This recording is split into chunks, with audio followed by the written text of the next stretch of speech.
The morning of March 13th, 1943, a Messerschmitt Bf 100 10-night fighter touched down at Leeuwarden Airbase in occupied Holland, its pilot visibly shaken. Hauptmann Werner Streib, one of the Luftwaffe's most experienced night fighter aces with over 40 confirmed kills, climbed down from his cockpit and immediately demanded an audience with his commanding officer. What he reported that morning would perplex German air defense intelligence for months to come. For nearly 4 hours, Streib had pursued a stream of RAF bombers through weather so foul that visual navigation should have been impossible. Cloud cover extended from 2,000 feet to 20,000 feet. No ground references were visible. No moonlight penetrated the dense overcast. Yet the British bombers had maintained precise formation, navigated with uncanny accuracy to their target at Essen, and returned along routes that suggested they possessed navigational capabilities the Germans could not explain. The bombers were flying blind through solid clouds, yet somehow they knew exactly where they were. German intelligence had spent years monitoring RAF operations, intercepting radio communications, analyzing crashed aircraft. They understood the British G system, had developed effective jamming. They knew about the H-2S ground mapping radar, having recovered intact units from downed Stirlings. They tracked the Oboe precision bombing system, though jamming it proved difficult. But something else was at work. The British navigators seemed to possess an additional method, something fundamental and reliable that worked regardless of cloud cover, regardless of German countermeasures, regardless of electronic warfare. The Germans were missing something obvious. If you're enjoying this deep dive into the story, hit the subscribe button and let us know in the comments from where in the world you are watching from today. The mystery deepened with each passing week of the 1943 bombing campaign. Luftwaffe signals intelligence units stationed across occupied Europe filed increasingly frustrated reports. British bomber streams regularly assembled over the North Sea with precision timing, aircraft from dozens of bases converging at predetermined coordinates in complete darkness and heavy weather. They maintained formation through cloud banks that German pilots considered unflyable. They executed turning points with accuracy that suggested real-time position knowledge, not mere dead reckoning. The bombers were navigating by something the Germans couldn't detect, couldn't jam, couldn't counter. What German intelligence failed to fully appreciate was that RAF Bomber Command had never abandoned the oldest form of navigation known to seafarers. While the Luftwaffe had invested heavily in radio navigation systems, dismissing celestial navigation as too slow and imprecise for modern warfare, the British had systematically trained thousands of navigators in techniques refined over centuries of maritime tradition. The Royal Air Force had adapted ancient practice to modern aerial warfare, creating capability that confounded an enemy who believed technology had superseded fundamental navigation methods. The story of this conceptual gap began not with German failure, but with British desperation. In 1937, when Air Chief Marshal Sir Edgar Ludlow Hewitt assumed command of RAF Bomber Command, he inherited a force utterly unprepared for night operations. His bombers could barely navigate in good weather. Navigation training was primitive. Crews relied on map reading and dead reckoning with minimal electronic aids. Ludlow Hewitt reported to the air staff that his command was unable to operate except in fair weather, a devastating admission for a force that might soon face war. The solution emerged from unexpected quarter. The RAF looked to maritime aviation, where flying boats had pioneered celestial navigation over featureless oceans. In November 1937, celestial navigation was formally endorsed as standard procedure for reconnaissance and bomber crews. This represented radical departure from the Luftwaffe's approach. While German bomber crews trained to follow radio beams with precision, British navigators learned to shoot stars with bubble sextants. The technical challenge was substantial. Traditional marine sextants required visible horizon for reference. Aircraft moving at 200 miles per hour through turbulent air lacked the stable platform ships provided. The solution came through adaptation of the bubble sextant, a device that used an internal bubble of air suspended in liquid to provide artificial horizon. The navigator would look through the sextant at a star, adjust the instrument until the star's reflected image aligned with the bubble, then record the altitude angle. With precise time, These measurements could be converted to position lines using sight reduction tables. By 1939, a specialized bubble sextant had been designed for RAF use. The Mark IX, manufactured by Hughes and Son, became standard equipment. Nearly every heavy bomber that entered service with Bomber Command featured an astrodome, a perspex hemisphere mounted in the fuselage roof that provided 360-degree view of the celestial sphere. Lancasters, Halifaxes, Stirlings, all carried astrodomes. Navigators spent hundreds of training hours mastering the complex mathematics of spherical trigonometry, learning to identify dozens of navigation stars, practicing sextant techniques until measurements could be taken quickly, even in turbulent conditions. The training program was remarkably thorough. Navigator trainees at schools across Britain and Canada were required to complete minimum of 450 celestial navigation shots before qualification. They learned to use the Air Almanac, memorized sight reduction tables, practiced plotting position, lines on specialized charts. The mathematical calculations were demanding. Taking a star sight, reading the tables, performing the arithmetic, plotting the result could take 5 minutes or more. In that time, an aircraft traveling at 200 knots covered roughly 16 nautical miles. Yet even with this limitation, celestial navigation provided accuracy far superior to pure dead reckoning, especially on long missions where small errors in wind calculation accumulated into catastrophic navigational failures. The Luftwaffe took fundamentally different approach. Following Germany's spectacular military victories in 1940, Hitler issued a decree that would handicap German aviation for the war's duration. No research project could receive priority funding unless it promised definitive military results within 2 years.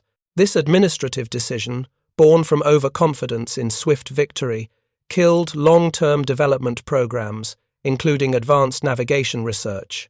The Luftwaffe committed entirely to radio navigation systems, Nickerbein, X-Gerät, Y-Gerät, sophisticated beam systems that guided bombers to targets with impressive precision when they worked. The German approach possessed undeniable advantages. Radio navigation required minimal training compared to celestial techniques. Bomber crews simply followed radio signals, adjusting course until they heard steady tone indicating proper alignment with invisible beam. The systems worked in any weather, through any cloud cover, providing continuous guidance from takeoff to bomb release. When British electronic warfare disrupted these systems during the Blitz, German bomber effectiveness collapsed precisely because crews lacked fallback navigation capability. They had been trained to rely exclusively on technology that could be jammed or spoofed. German aircrew training reflects this philosophy. Luftwaffe bomber and fighter pilots received minimal instruction in celestial navigation.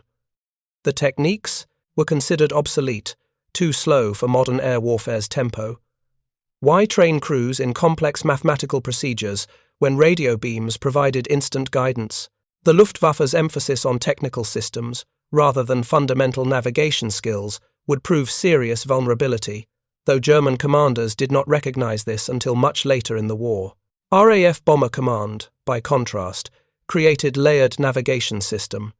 Electronic aids like G and Oboe provided precision when available and within range. H2S radar offered ground mapping through clouds. But underlying everything was celestial navigation, reliable backup that worked when electronics failed, when jamming degraded radio aids, when weather obscured all ground references. British navigators could fly missions using only sextant, watch, and almanac if necessary. Many did exactly that when electronic systems failed or when operating beyond G range. The practical execution of celestial navigation in combat bombers demanded remarkable skill under harrowing conditions. The navigator's station in a Lancaster or Halifax was cramped workspace behind the pilot, lit by dim red lights to preserve night vision. The navigator sat at small table covered with charts, surrounded by instruments, the G-box if installed, the H2S display if equipped, computer for dead reckoning calculations, and always the sextant ready for use. When electronic aids were unavailable or untrusted, the navigator would inform the crew he needed to shoot stars. Gun turrets would cease rotation to provide stable platform. The navigator would climb to the astrodome, a dangerous position during combat over Germany, where fighter attacks were constant threat. Standing in the dome, he was completely vulnerable, unable to defend himself, focused entirely on the sextant. He would identify the appropriate stars, carefully selected from pre-flight planning to provide optimal position-fixed geometry. Vega, Deneb, Polaris, Arcturus, whichever stars were visible and positioned to give good cuts when their position lines were plotted. The bubble sextant itself was precision optical instrument mounted on suspension system that dampened aircraft vibration. The navigator would bring the selected star into view through the sextant's telescope, carefully adjusting controls until the star's reflection in the instrument's mirror system aligned perfectly with the centered bubble. At the exact moment of alignment, he would note the time from his watch, synchronized to Greenwich Mean Time, and record the sextant's altitude reading. The entire process required 3 to 5 minutes per star. For adequate position fix, he needed observations of at least 2 stars, preferably 3 for redundancy and accuracy verification. Back at his navigation table, the real work began. Using the Air Almanac, he would look up each star's Greenwich hour angle and declination for the exact time of observation.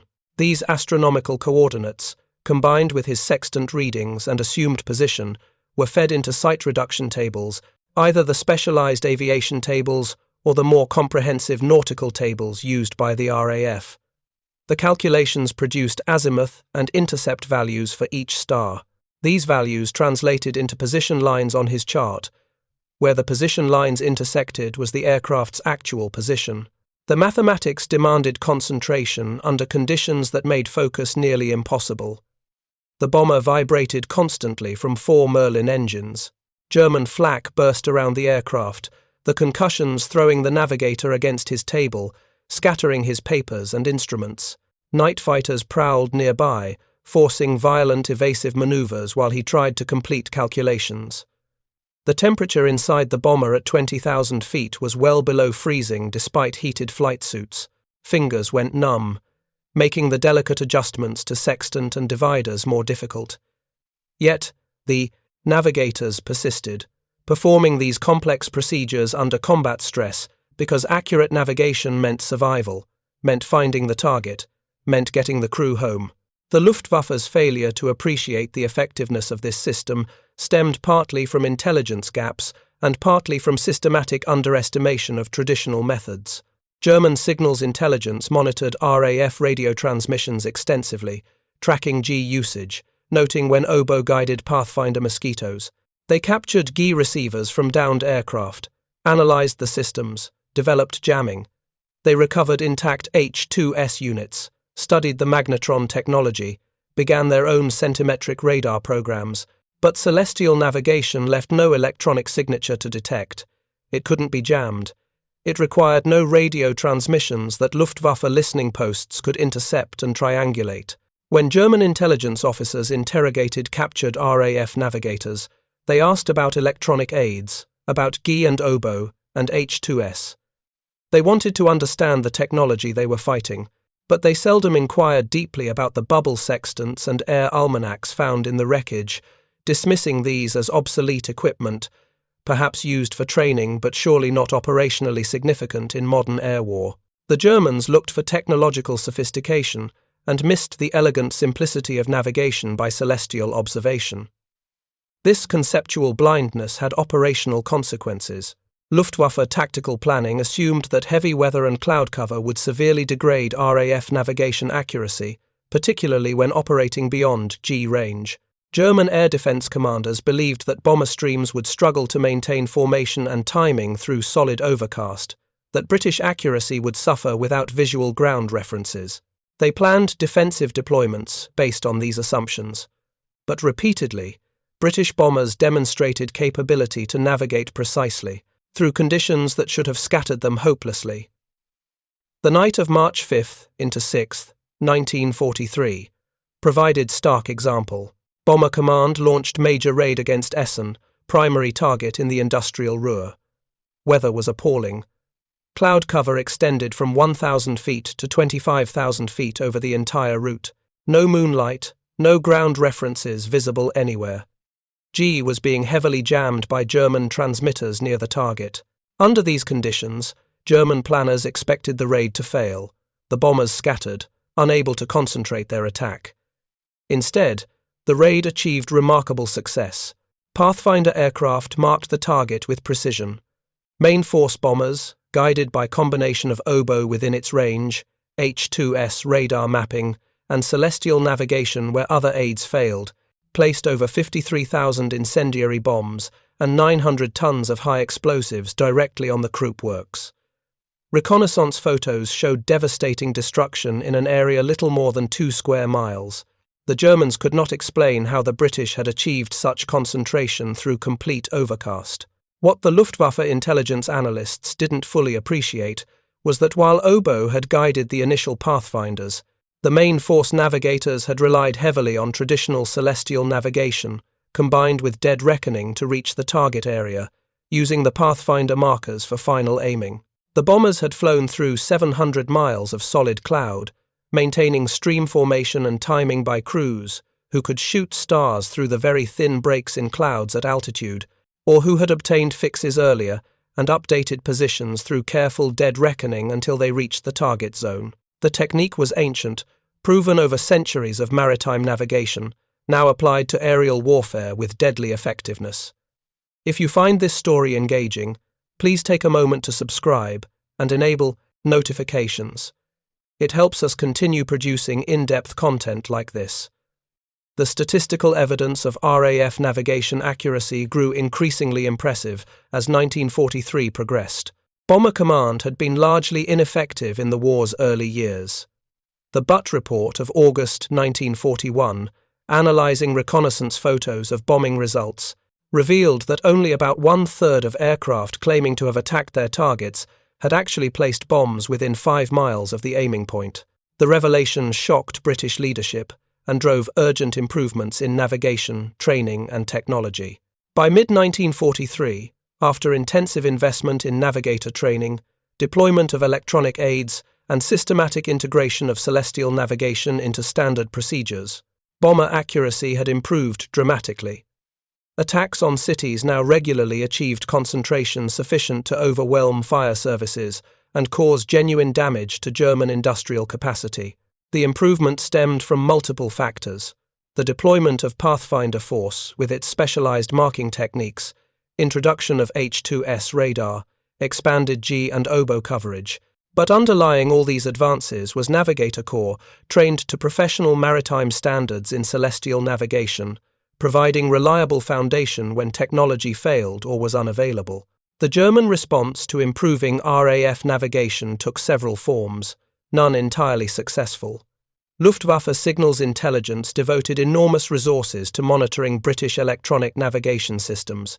They developed increasingly sophisticated jamming for GI, rendering it largely ineffective over Germany by late 1942, though it remained valuable for navigation over Britain and the North Sea. They attempted to jam Oboe with less success, the system's microwave frequencies and precision timing making effective jamming difficult.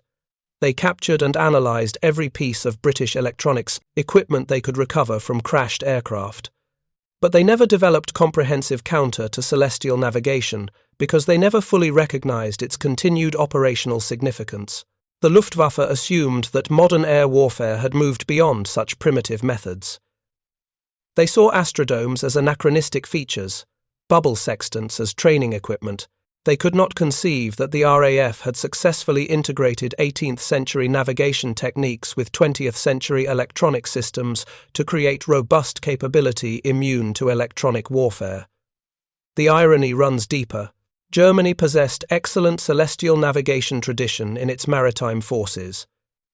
Kriegsmarine navigators were trained to the same professional standards as their Royal Navy counterparts.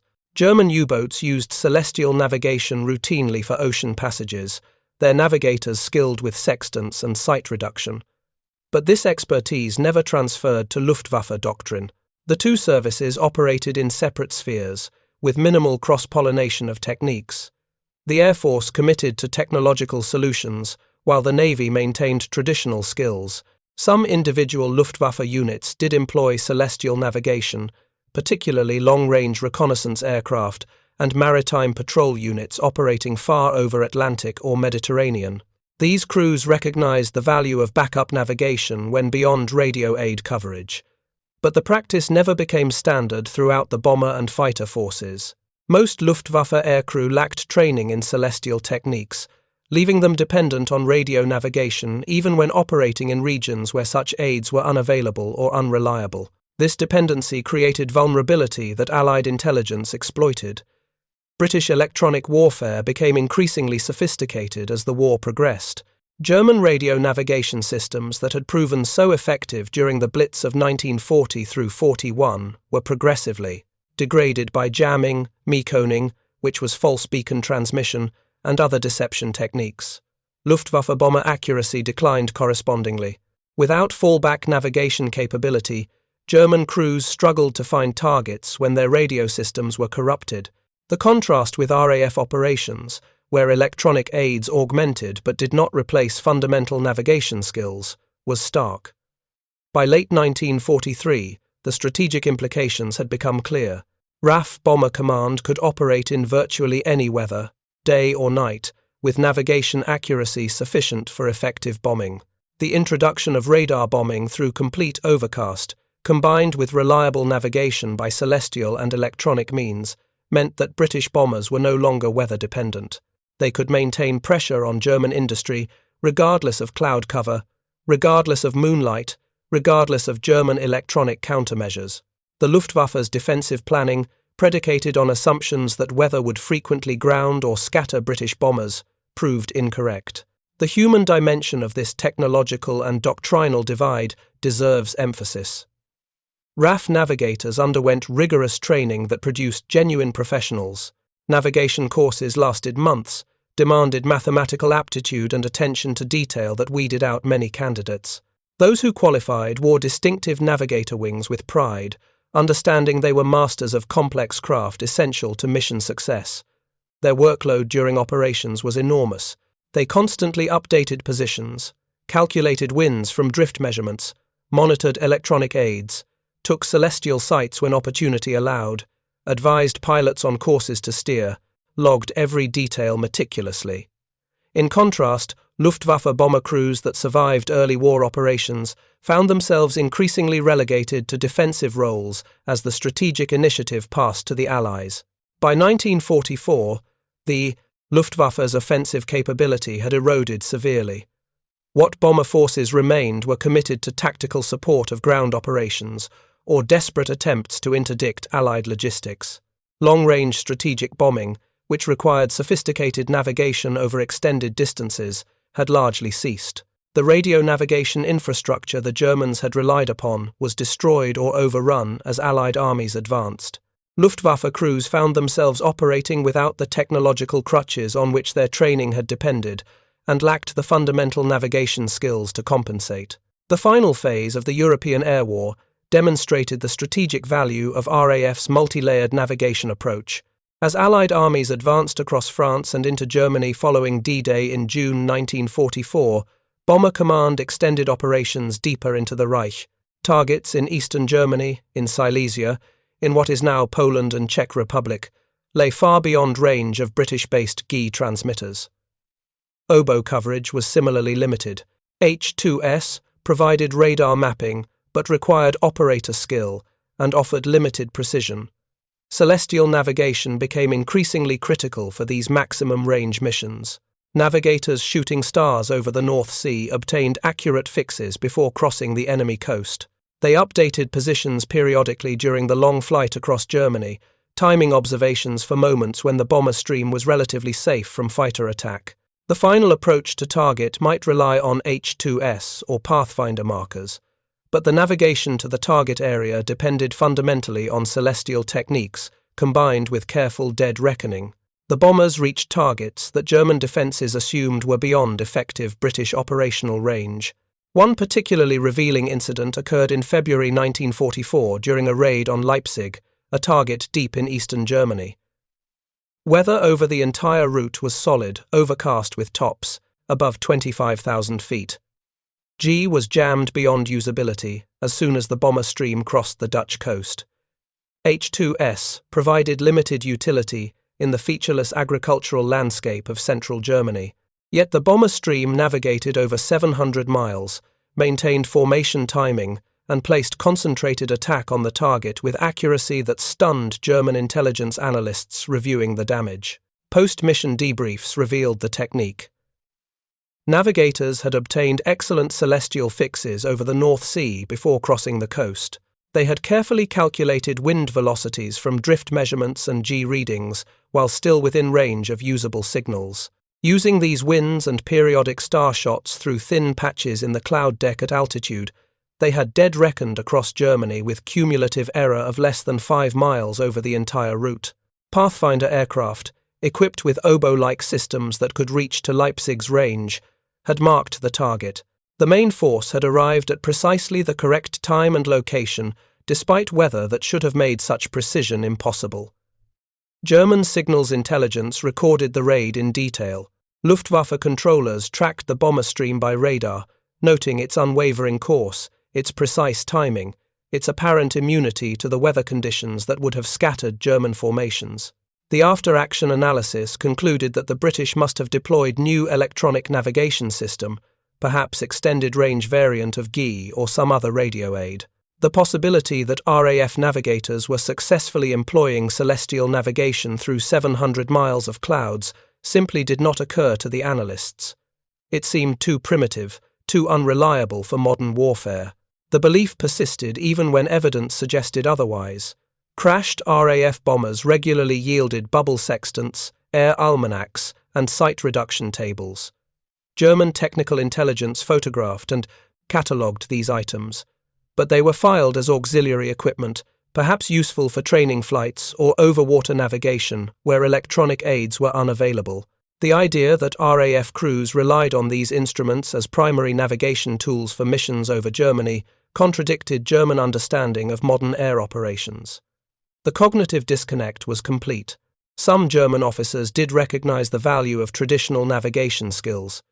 General Lieutenant Josef Kammhuber, architect of the German night fighter defense system, understood that technology alone was insufficient. He advocated for improved navigator training in the Luftwaffe, including instruction in celestial techniques. But by 1943 and 44, German training programs were being compressed to rush pilots and crews to operational units as quickly as possible. There was neither time nor resources for extensive navigation instruction. The Luftwaffe's training infrastructure was itself under attack from Allied bombers. Fuel shortages restricted training flights. The systematic, thorough instruction that had characterized pre-war Luftwaffe training became impossible to maintain. The contrast with RAF training grew more pronounced as the war continued. Even in 1944 and 45, with Britain under V-weapon bombardment and the war's outcome no longer in doubt, Bomber Command maintained rigorous navigator training standards. Courses at navigation schools in Canada, South Africa, and Britain continued to require hundreds of celestial observations, extensive dead reckoning practice, thorough grounding in mathematical techniques. The investment in navigator training never wavered because Bomber Command leadership understood that navigation was the foundation upon which all other operational capabilities rested. Without accurate navigation, the most sophisticated bombing equipment was useless. The crews would never reach their targets. This institutional commitment to fundamental skills, combined with deployment of advanced electronic aids, gave RAF Bomber Command capability that German defences could never fully counter. The bombers could operate in any weather. They could navigate when electronic aids were jammed. They possessed redundant navigation methods that made them resilient to German countermeasures. This operational flexibility, achieved through integration of ancient and modern techniques, proved decisive in the strategic bombing campaign. The final statistics tell the story with brutal clarity. Between 1943 and 1945, RAF Bomber Command flew over 300,000 operational sorties against targets across occupied Europe and Germany. They dropped over 900,000 tons of bombs with increasing accuracy as the war progressed. By 1945, using techniques refined through 3 years of combat, including sophisticated integration of celestial navigation with electronic aids and radar systems, Bomber Command achieved bombing accuracy that would have seemed impossible in 1941. Precision attacks on synthetic oil plants, transportation networks, and industrial targets contributed significantly to the collapse of German war production. The human cost was staggering. Bomber Command suffered over 55,000 killed, a 44% fatality rate among aircrew, but those who survived knew they had been part of a campaign that had employed every possible means, technical and traditional, to achieve its objectives. The navigators particularly understood that their mastery of ancient maritime techniques applied to aerial warfare had been as important as any electronic system. The stars that had guided seafarers for millennia had also guided British bombers through the night skies over Germany. German recognition of this reality came late and incompletely. By 1945, with the Reich collapsing and Luftwaffe operations reduced to desperate improvisation, some German aviation officers began appreciating what RAF had achieved. In prisoner interrogations and post-war analysis, they expressed grudging admiration for British navigator training. They recognized that the RAF's investment in fundamental navigation skills, combined with technological advancement, had created a force that could operate effectively regardless of conditions. The lesson came too late to affect German operations, but it informed post-war aviation doctrine in multiple nations. The story extends beyond World War II. Modern aviation has seen pendulum swing between technology and fundamental skills multiple times. The advent of inertial navigation systems in the 1950s and 60s seemed to make celestial navigation obsolete. Why train navigators in complex mathematical procedures when accelerometers and gyroscopes could track position automatically? Yet inertial systems had failure modes. They drifted over time. They required external updates. Through the 1970s and into the 80s, military aviation retained celestial navigation capability as backup. The periscopic sextant, a refined descendant of the World War II bubble sextant, remained standard equipment on long-range bombers, like the B-52. GPS navigation appeared to finally solve the problem definitively. Satellite navigation provided accuracy that made all previous systems obsolete. Celestial navigation training was eliminated from most military aviation programs in the 1990s. The ancient art seemed finally and permanently superseded by technology, yet vulnerabilities remained. GPS signals could be jammed or spoofed. Solar activity could disrupt satellite communications. The possibility of adversaries developing anti-satellite weapons made over-reliance on space-based navigation concerning to military planners. In a development that would have amused RAF navigators of the 1940s, the United States Navy announced in 2015 the reinstatement of celestial navigation training at the Naval Academy. The recognition that fundamental navigation skills provided resilience that pure technology could not match had come full circle. Modern officers would learn the same techniques that had guided bombers through clouds over Germany 7 decades earlier.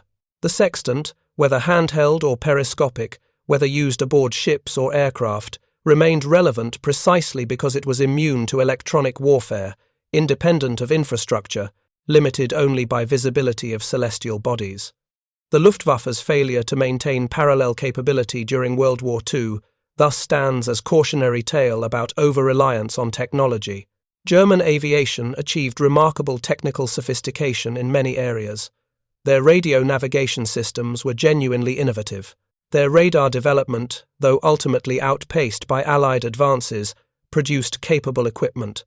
But they had neglected the foundation skills, the navigational techniques that had proven value across centuries. When their technological systems were countered or became unavailable, they lacked fallback capabilities. They had built impressive structure on inadequate foundation. The British approach, maintaining traditional skills while embracing new technology, proved more resilient. RAF navigators could use GI when available, employ H2S when conditions permitted, rely on Oboe within its range.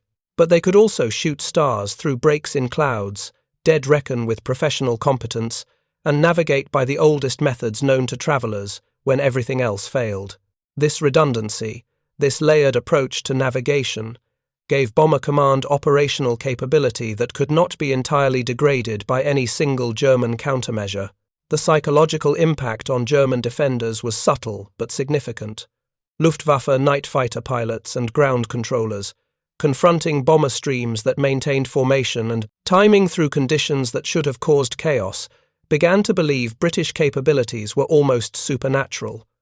The reality was more prosaic but equally effective. British navigators were simply very well-trained professionals using all available tools, modern and traditional, to accomplish their mission.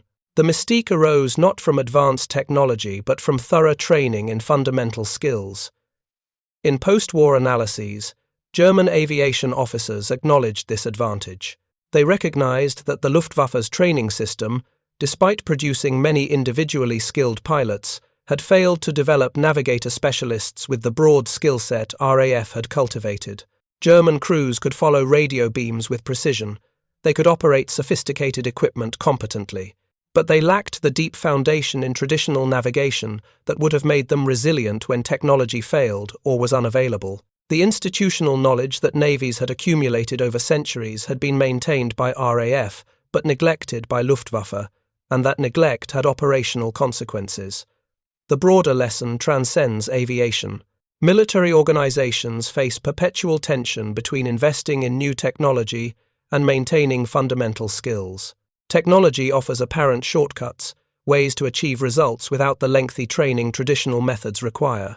Radio navigation meant German bomber crews could be deployed with minimal navigation instruction. Why spend months teaching complex mathematics and celestial observation when crews could simply follow radio signals? The efficiency seemed compelling, but efficiency that eliminates redundancy creates vulnerability. When the shortcuts fail, when the technology is countered, when the infrastructure is destroyed, what remains? Organizations that maintain fundamental skills alongside technological capability possess resilience that pure technology cannot match. The RAF understood this instinctively, maintaining rigorous navigator training even as electronic aids proliferated. The Luftwaffe optimized for immediate efficiency, neglecting foundation skills, and paid the price when their technological systems proved vulnerable to countermeasures. The story of celestial navigation in World War II bomber operations thus becomes a story about institutional philosophy, about choices in training and doctrine that had strategic consequences. It demonstrates that successful military organizations must balance innovation with preservation of proven techniques, must embrace new technology while maintaining mastery of fundamental skills. The bomber navigators of 1943 through 1945, British and German alike, lived the consequences of choices their air forces had made years earlier about what skills were worth maintaining and what training was worth the investment. For the British navigators, standing in their astrodomes over blacked-out Germany, shooting stars through breaks in the clouds while flak burst around them and fighters prowled nearby, the ancient techniques were lifelines. The same mathematics that had guided Cook across the Pacific, that had taken Nelson to Trafalgar, that had enabled centuries of maritime exploration, now guided Lancasters and Halifaxes to targets deep in the Third Reich.